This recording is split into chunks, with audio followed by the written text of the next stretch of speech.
그리 운이 좋은 날은 아니었던 것 같네요.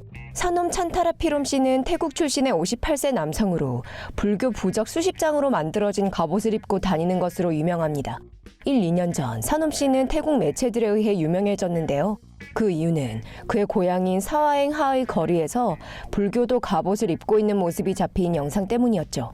부처의 부적은 가지고 다니는 자들에게 삶의 여러 방면에 행운을 가져다 준다고 생각되고 있습니다. 태국의 불교 신자들은 보통 최소한 하나는 가지고 다니죠. 그러나 사놈 씨는 약간 다릅니다. 그가 가지고 다니는 부적은 수백 장이 되며 그는 부처에 대한 헌신하는 마음의 증표를 위해 이 부적들로 갑옷을 3벌 만들었습니다. 수년 동안 사놈 씨는 이 부적 갑옷을 항상 입어왔으며 심지어 인력거를 운전할 때에도 입었다고 합니다. 그의 이렇게 독특한 모습이 주변 사람들의 시선을 강탈합니다.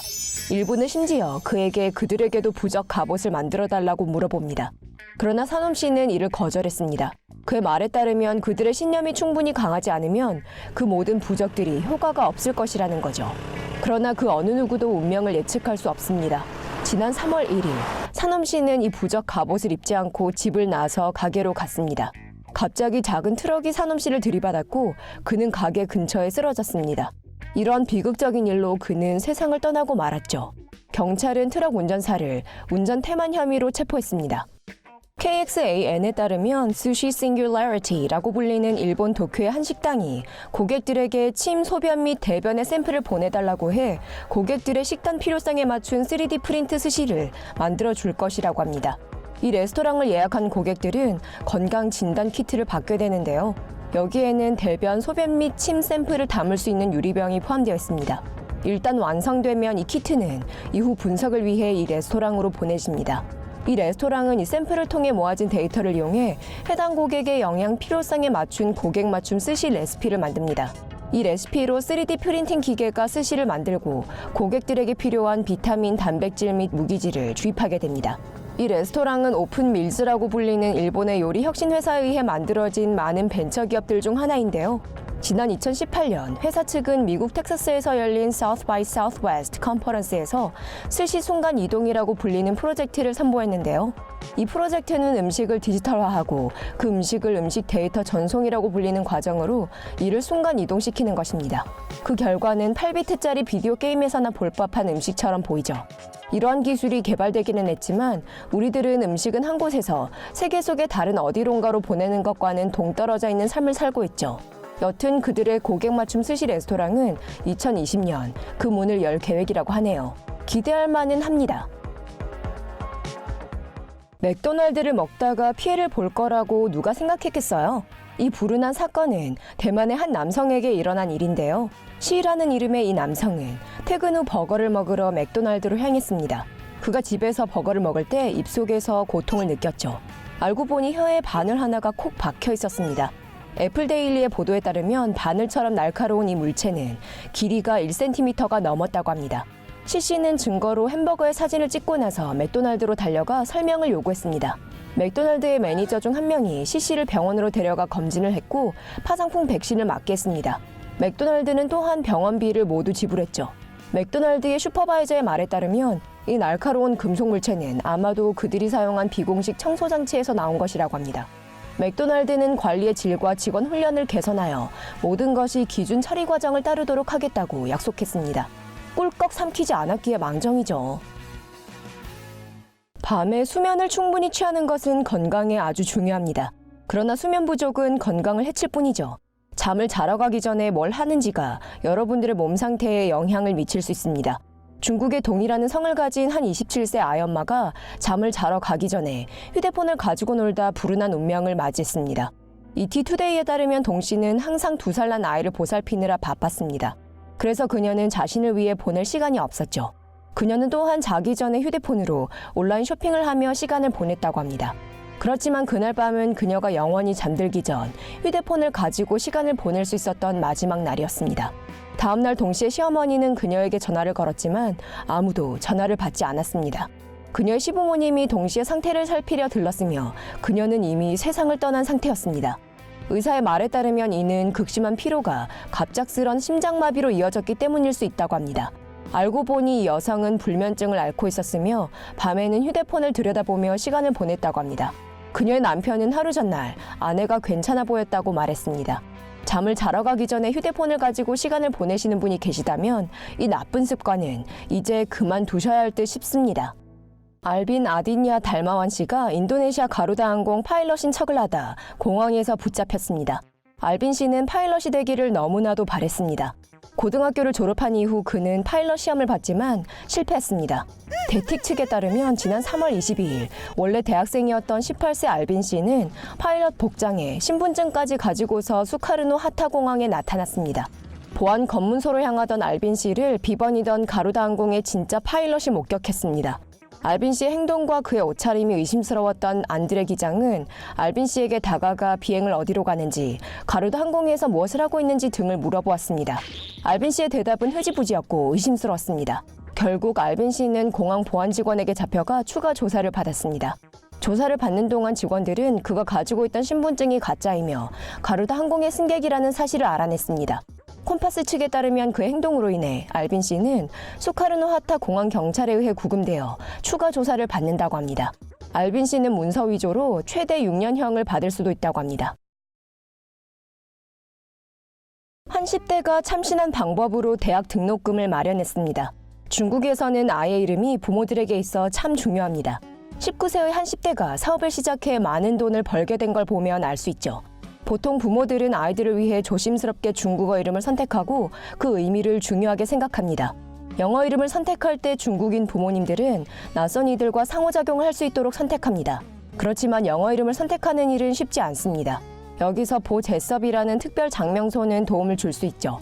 회사 측은 적당한 가격에 부모님들이 이름을 선택하는 데 도움을 줍니다. 3년 반 동안 이 회사는 중국의 67만 7,900명의 아기들에게 이름을 지어주었고 한화 4억 원을 벌어들였습니다. 당연히 이 돈으로 이 대학생은 대학 등록금을 냈죠.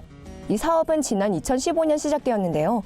이 학생은 아버지의 3년 된 사업 파트너를 위해 영어 이름을 짓는 것을 도와주면서 이 일을 시작하게 되었습니다. 그녀가 선택한 이 이름을 마음에 들어했고 그래서 그녀가 이 사업을 시작하게 되었죠. 더 스페셜 네임이라는 웹사이트는 알고리즘을 개발하면서 성장했고 그녀는 또한 데이터베이스를 업데이트했습니다.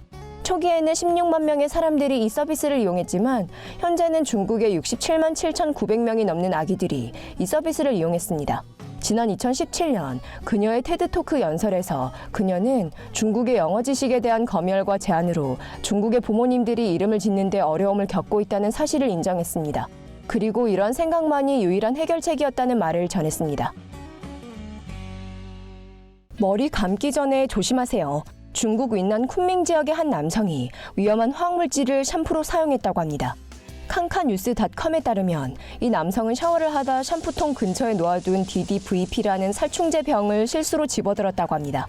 그는 머리에서 나는 냄새를 맡고서야 무슨 일이 일어난 것인지 알아차렸다고 합니다. 그는 이후 부르르 떨며 땀을 흘렸습니다.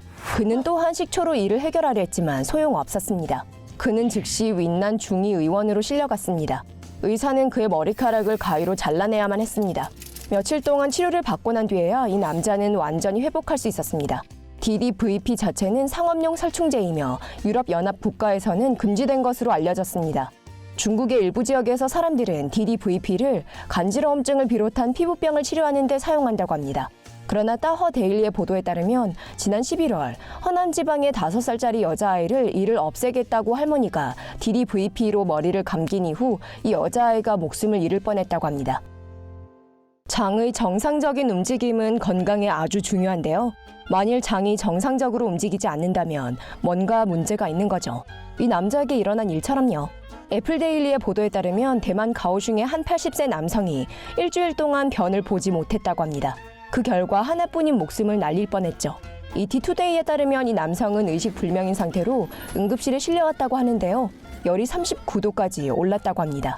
CT 스캔을 해본 뒤 의사는 이 환자의 장에 변이 쌓이고 쌓여 꽉 들어차 있는 모습을 발견했습니다.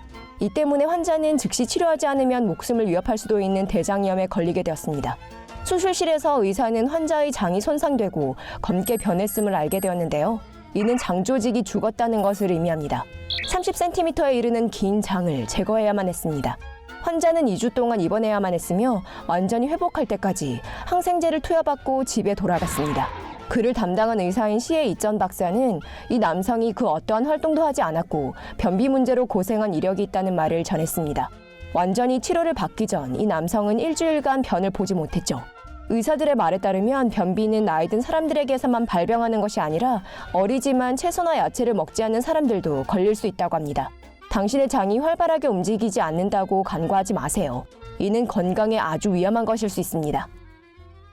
싱저우 왕의 보도에 따르면 58세인 한 여성이 스마트폰과 관련 끔찍한 경험을 했다고 합니다.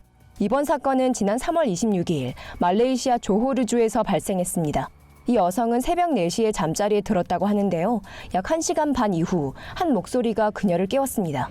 앞이 흐릿하게 잘 안 보이는 상황에서 그녀는 어두움 한가운데에서 빛을 보았다고 합니다. 불을 켜고 보니 스마트폰이 폭발했고 검은 가루를 뿜어내고 있었습니다. 휴대폰뿐만이 아니라 바닥과 그녀의 헤어핀에도 불이 붙었습니다. 그녀는 보통 잠을 잘 때 휴대폰을 베개 근처에 놔둔다고 주장했습니다. 그러나 충전은 하지 않는다고 했죠.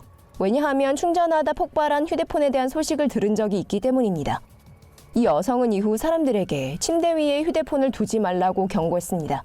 잠을 자는 동안에는 휴대폰을 테이블 위에 두는 게 좋을 겁니다. 친구들 앞에서 방귀 뀌는 걸 좋아하시는 분 계신가요? 웃기게 들리지만 실제로 일어난 사건입니다. 호주 법원은 사람들에게다 대고 방귀를 뀌는 행위가 괴롭히는 행동인지 여부에 관해 결정을 내리려고 하고 있습니다. 그 이유는 56세인 데이비드 힝스트라는 이름의 한 남성이 직장 상사였던 그레그 쇼트 씨를 자신의 앞에서 방귀를 낀 혐의로 고소했기 때문이죠. 예전에 데이비드 씨는 그가 일했던 컨스트럭션 엔지니어링이라는 회사를 고소했는데요. 그의 직장 상사가 그를 괴롭혔기 때문이죠. 그러나 빅토리아 대법원은 그레그 씨가 한 일이 괴롭히는 행위는 아니었다고 판단 내렸고 그 상사가 결백하다는 결과가 나왔습니다. 지난 3월 26일 월요일 데이비드 씨가 항소를 하면서 또 재판이 열렸습니다.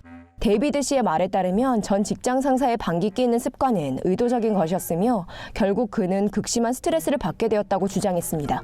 데이비드 씨는 호주 연합통신에 작고 창문도 없는 방에서 벽을 보고 앉아있을 때 직장 상사가 들어와 그의 뒤에서 방귀를 뀌고 자리를 떴다고 말했습니다.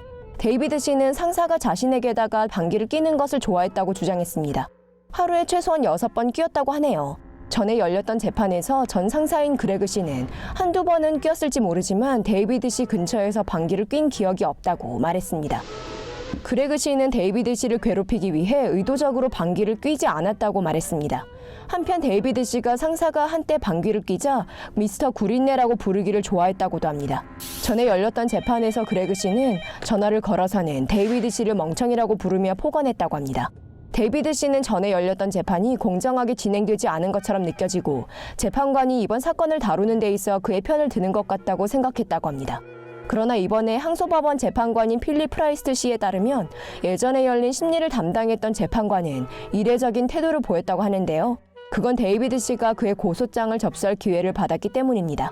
이 황당한 사건이 18일 동안 재판소에서 열렸다고 하는데요. 여러분들은 이 방귀 공방이 어떻게 끝이 날 것이라고 생각하시나요?